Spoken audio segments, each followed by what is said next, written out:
नमस्कार दोस्तों, स्वागत है इस नए वीडियो में। आज हम लोग बात करने वाले हैं HSSC यानी हरियाणा स्टाफ सिलेक्शन कमीशन का फॉर्म किस प्रकार से हम फिलअप कर सकते हैं। इसकी जानकारी हम पूरी इस वीडियो में देंगे दोस्तों, तो वीडियो में अंत तक बने रहें। और इसमें देखेंगे कि क्या क्वालिफिकेशन लिया जा रहा है फॉर्म फिलअप करने के लिए, और क्वालिफिकेशन बहुत ही ज़रूरी है दोस्तों। तो क्वालिफिकेशन आपको रख लेना है पास में, उसके बाद आपको फॉर्म फिलअप करना स्टार्ट करना है। तो दिखा देते हैं नोटिफिकेशन में क्या दिया गया है। नोटिफिकेशन में बताया गया है कि ये जो पोस्ट निकाले गए हैं वो common for all group D post निकाले गए हैं, यानी कि ग्रुप डी के लिए ये पोस्ट निकाले गए हैं। और स्वीपर्स और चौकीदार एंड स्वीपर कॉम चौकीदार का पोस्ट निकाला गया है, जो कि आपका यहाँ पे 13,000 पोस्ट निकाले गए हैं। ठीक है, 13,536 पोस्ट निकाले गए हैं दोस्तों।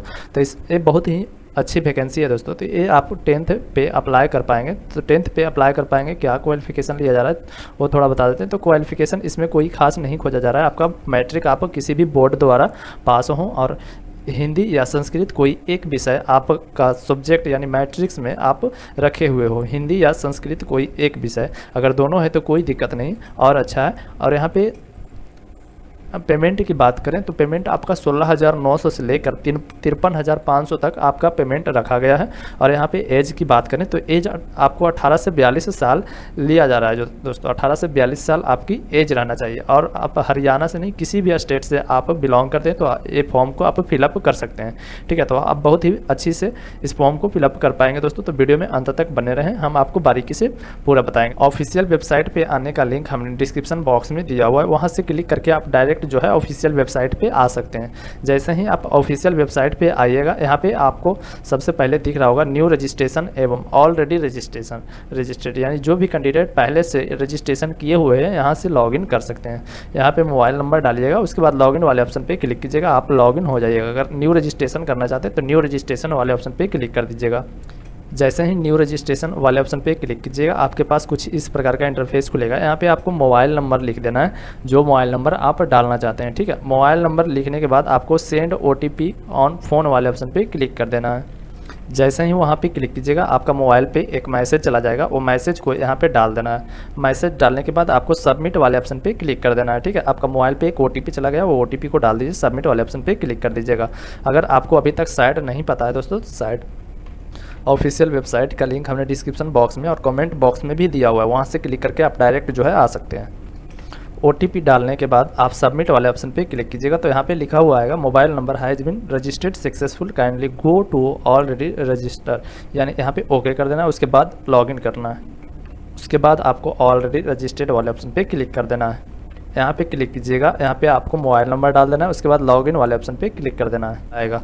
OTP सबमिट करने के बाद आपको सबसे नीचे चले आना है। OTP जैसे ही सबमिट कीजिएगा, आपके पास जो है कुछ इस प्रकार का इंटरफेस खुलेगा। यहाँ पे आपको केयरफुली सभी को पढ़ लेना है। यहाँ पे सभी डिटेल्स बताया गया कि किस प्रकार से आप फॉर्म को फिलअप कर सकते हैं, क्या क्या कागजात लगेंगे। यहाँ पे आई एग्री वाले ऑप्शन पे क्लिक कर दीजिएगा, उसके बाद सबमिट वाले ऑप्शन पे क्लिक कर दीजिएगा। जैसे ही सबमिट कीजिएगा, आपके पास जो है कुछ डिटेल्स यहाँ पे खुल करके चले आएंगे। यहाँ पे रजिस्ट्रेशन फॉर्म करके लिखा हुआ आएगा, यहाँ पे रेसिडेंशियल डिटेल्स बताया जाएगा। तो यहाँ पे आपको रेसिडेंशियल सेलेक्ट कर लेना है, आप कहाँ से जो है कहाँ के निवासी हैं। रेसिडेंशियल ऑफ हरियाणा, अगर आप रेसिडेंट ऑफ हरियाणा यानी अगर आप हरियाणा के निवासी हैं तो आपको फर्स्ट नंबर सेलेक्ट कर लेना है। अगर आप permanent address in Haryana but not resident domicile, यानी कि अगर आपका परमानेंट एड्रेस हरियाणा के है और दूसरा जगह आप रहते हैं तो आपको सेकेंड नंबर ऑप्शन सेलेक्ट कर लेना है।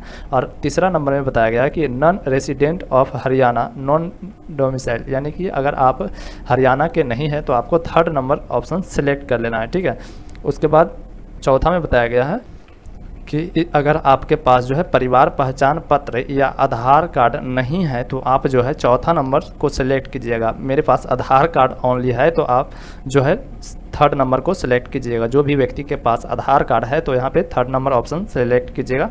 अगर आप हरियाणा के निवासी नहीं हैं, किसी और स्टेट के निवासी हैं, तो आपको थर्ड नंबर ऑप्शन सेलेक्ट कर लेना है। जैसे ही आप थर्ड ऑप्शन सेलेक्ट कीजिएगा, यहाँ पे आपसे जो है आधार नंबर मांगा जाएगा। उसके बाद आधार के अनुसार जो आपका आधार कार्ड में नाम दिया हुआ है वो नाम को यहाँ पे लिख देना है। उसके बाद एग्री वाले ऑप्शन पे क्लिक कर देना है। ठीक है, जैसे ही एग्री कीजिएगा, आपके पास जो है यहाँ ओके का ऑप्शन शो करने लगेगा। यहाँ पे आपको ओके कर देना है। यहाँ पे कुछ टर्म एंड कंडीशन आ रहा है, इसे आप ओके कर दीजिएगा। जैसे ही ओके कीजिएगा, आपसे जो है यहाँ पे फर्स्ट नेम मांगा जाएगा। फर्स्ट नेम आपको डाल देना है। यहाँ पे लास्ट नेम डाल देना है, जैसे चंदन कुमार। इसी प्रकार से आपको फादर नेम में भी लिख देना है फर्स्ट नेम एंड यहाँ पे फादर नेम आपको पूरा भर देना है दोस्तों। यहाँ पे फादर नेम आपको पूरा भर देना है, ठीक है। फिर उसके बाद आपको मदर नेम पूरा भर देना है, ठीक है। मदर नेम पूरा भर के उसके बाद आप अपना डेट ऑफ बर्थ यहाँ पे सिलेक्ट कर लीजिएगा कैलेंडर वाइज। यहाँ पे टिप करके आप जो है अपना date of birth calendar wise अच्छी प्रकार से सिलेक्ट कर लीजिएगा, ठीक है। जो भी आपका डेट ऑफ बर्थ है यहाँ पे सिलेक्ट कर लीजिए। डेट ऑफ बर्थ सिलेक्ट हो जाने के बाद आपको जो है यहाँ पे जेंडर सिलेक्ट कर लेना है। जो भी आपका जेंडर है, मेल, अगर आप मेल हैं तो लड़का है तो मेल सिलेक्ट कीजिएगा और लड़की हैं तो फीमेल सिलेक्ट कीजिएगा।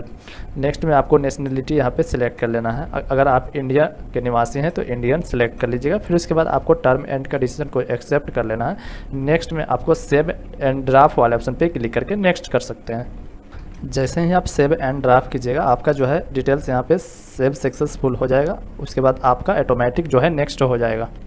नेक्स्ट में आपको यहाँ पे मैरिटल स्टेटस सेलेक्ट कर लेना है। अगर आप शादीशुदा हैं तो मैरिड सेलेक्ट कीजिएगा, अगर आप शादीशुदा नहीं है तो यहाँ पे अनमैरिड सेलेक्ट कीजिएगा। यहाँ पे पूछा जा रहा है कि एक्स सर्विसमैन डिटेल्स, अगर आप एक्स सर्विसमैन हैं यानी कि रिटायर्ड कोई ऑफिसर हैं तो यहाँ पे आपको टिक मार्क कर देना है। उसके बाद यहाँ पे जो है किस डिपार्टमेंट में आप थे यहाँ पे आपको यस करके सिलेक्ट कर लीजिएगा कि किस डिपार्टमेंट में आप थे, ठीक है। यहाँ पे सिलेक्ट कर लीजिएगा, डिपार्टमेंट के नाम यहाँ पे शो करने लगा है, ठीक है। अगर आप नहीं हैं तो यहाँ पे आपको नो कर देना है। फिर उसके बाद टर्म एंड कंडीशन को यहाँ पे,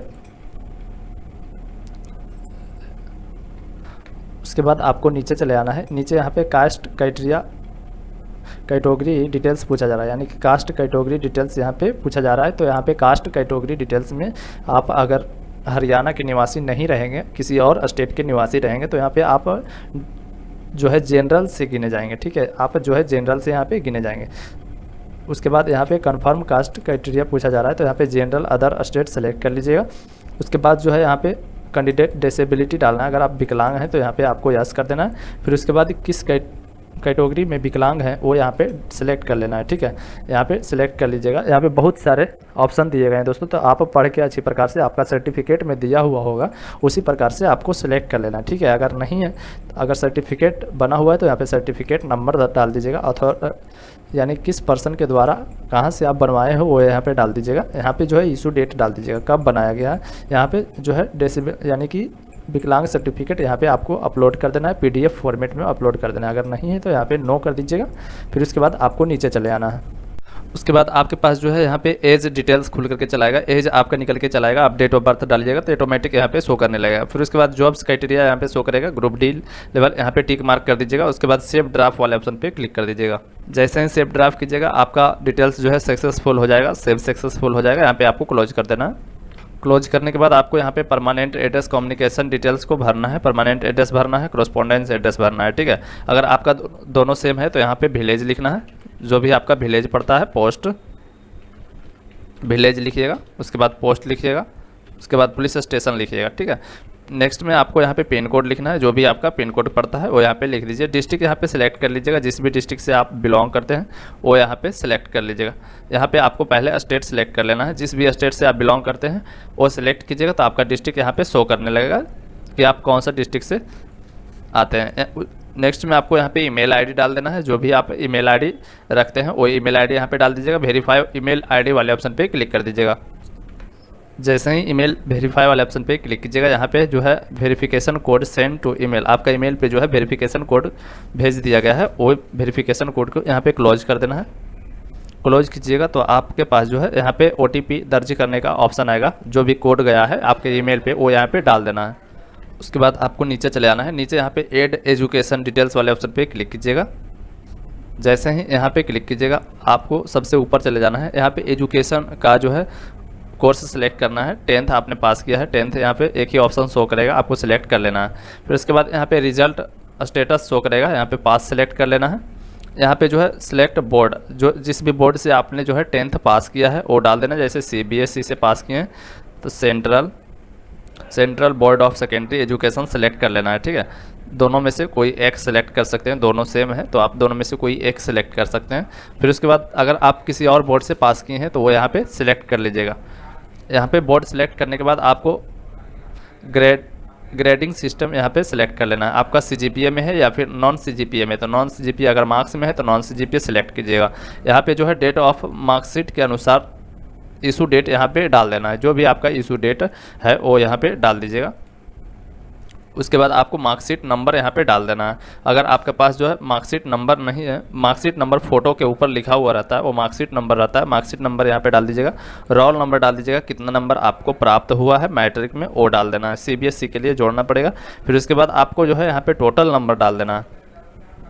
यहाँ पे जो है परसेंटेज आपका ऑटोमेटिक शो करने लगेगा, जैसे मेरा 300 पर नंबर प्राप्त हुआ।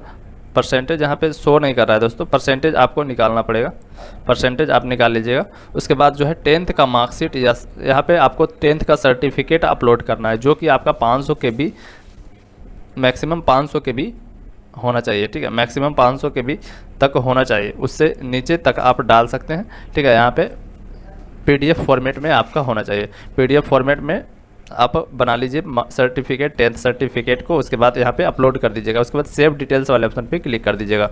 जैसे सबमिट कीजिएगा, यहाँ पे रिकॉर्ड सेवेड सक्सेसफुल का ऑप्शन शो करने लगेगा, यहाँ पे आपको ओके कर देना है। उसके बाद आपका जो है यहाँ पे एजुकेशन डिटेल्स शो करने लगेगा। यहाँ पे पूछा जा रहा है कि did you passed studying Hindi Sanskrit class 10 और अबव, यहाँ पे आपको यस कर देना है, ठीक है। उसके बाद आपको यहाँ पे डिक्लेरेशन वाले ऑप्शन पे टिक मार्क कर देना है, सेव ड्राफ्ट वाले ऑप्शन पे क्लिक कर देना है। यहाँ पे आपका डिटेल जो है सेव हो जाएगा, यहाँ पे आपको क्लोज कर देना है। उसके बाद आप जो है चौथा स्टेप में चले आइएगा। चौथा स्टेप में आपको जो है यहाँ पे बताया जा रहा है कि आप पासपोर्ट साइज़ फ़ोटो अपलोड कर दीजिए, तो यहाँ पे फर्स्ट ऑप्शन को सिलेक्ट कर लीजिएगा। यहाँ पे जो है आप पासपोर्ट साइज़ फ़ोटो अपलोड कर दीजिएगा, JPG फॉर्मेट में होना चाहिए, 500 KB से कम होना चाहिए। उसके बाद आपको ऐड इमेज वाले ऑप्शन पे क्लिक कर देना है, आपका इमेज जो है यहाँ पे ऐड कर दिया जाएगा। फिर उसके बाद आपको जो है ऊपर चले जाना है, ऊपर यहाँ पे आपको सेकेंड ऑप्शन सिग्नेचर ऑनली वाले ऑप्शन को सिलेक्ट कर लीजिएगा। उसके बाद सिग्नेचर आपको अपलोड कर देना है, सिग्नेचर यहाँ पे ऐड इमेज कीजिएगा, आपका सिग्नेचर अपलोड हो जाएगा। यहाँ पे डिक्लेरेशन वाले ऑप्शन को टिक मार्क कर दीजिएगा, सेव ड्राफ्ट वाले ऑप्शन पे क्लिक कर दीजिएगा। यहाँ पे साइको इकोनॉमिक्स में बताया गया दोस्तों कि अगर आपका कोई फैमिली में या फादर या मदर या ब्रदर में हरियाणा में गवर्नमेंट जॉब करते हैं तो आपको यहाँ पे यस कर देना है, अगर नहीं करते हैं तो आपको नो कर देना है। फिर उसके बाद यहाँ पे बताया गया है कि अपलोड नो जॉब्स सर्टिफिकेट, यहाँ पे आपको नो जॉब सर्टिफिकेट किस प्रकार से बनाना है उसके बारे में थोड़ा बता देते हैं। नो जॉब सर्टिफिकेट बनाने के लिए आपको सबसे पहले नोटिफिकेशन खोल लेना है, नोटिफिकेशन में आपको चले आना है 24 नंबर पेज पे, ठीक है, 24 नंबर पेज पे चले आना है। 24 नंबर पेज में बताया गया है कि नो जॉब सर्टिफिकेट वेरिफिकेशन तहसीलदार, यानी तहसीलदार से आपको नो जॉब सर्टिफिकेट बनाना है। यहाँ पे आपको नाम लिख देना है, यहाँ पे फादर नेम लिख देना है, एज ईयर्स लिख देना है, यहाँ पे डिस्ट्रिक्ट लिख देना है। फिर उसके बाद आपको कैटेगरी नंबर लिख देना है, ठीक है। यहाँ पे जो है एडवर्टाइजमेंट नंबर लिख देना है, एडवर्टाइजमेंट नंबर यहाँ पे सबसे ऊपर में रहता है दोस्तों, तो आपको सबसे ऊपर में दिखा देते हैं। एडवर्टाइजमेंट नंबर यहाँ पे दिया गया है। ये फॉर्म कब आया था उसका डेट भी यहाँ पे खोजा गया है, देखिए यहाँ पे जो ये फॉर्म आया था उसका डेट भी यहाँ पे डाल देना है। फिर उसके बाद आपको यहाँ पे आधार नंबर डाल देना है, वोटर ID कार्ड कोई एक नंबर यहाँ पे डाल देना है, ठीक है। फिर उसके बाद आपको नीचे चले आना है। नीचे यहाँ पे बताया गया कि आपको वेरिफिकेशन कहाँ से करवाना है, पूरी डिटेल्स में बताया गया, तो वेरिफिकेशन जरूर करवाइएगा दोस्तों। वेरिफिकेशन करवाने पर ही आपको कुछ छूट दिया जाएगा, ठीक है, कुछ छूट दिया जाता है एग्जामिनेशन में बैठने के बाद। उसके बाद आपको यहाँ पे नो जॉब सर्टिफिकेट अपलोड कर देना है। नो जॉब सर्टिफिकेट आपको PDF फॉर्मेट में होना चाहिए, 500 KB से कम होना चाहिए। यहाँ पे बताया गया है कि अगर आपका पिताजी डेट कर गए हैं तो आपको यहाँ पे यस कर देना है। पूरी डिटेल्स यहाँ पे बताया गया है कि आप उनके पहला या दूसरा वारिस हैं, वो यहाँ पे सिलेक्ट कर लेना है। उनका जो है डेट कितना साल में वो कितना एज में वो डेट की है वो यहाँ पे डाल देना है।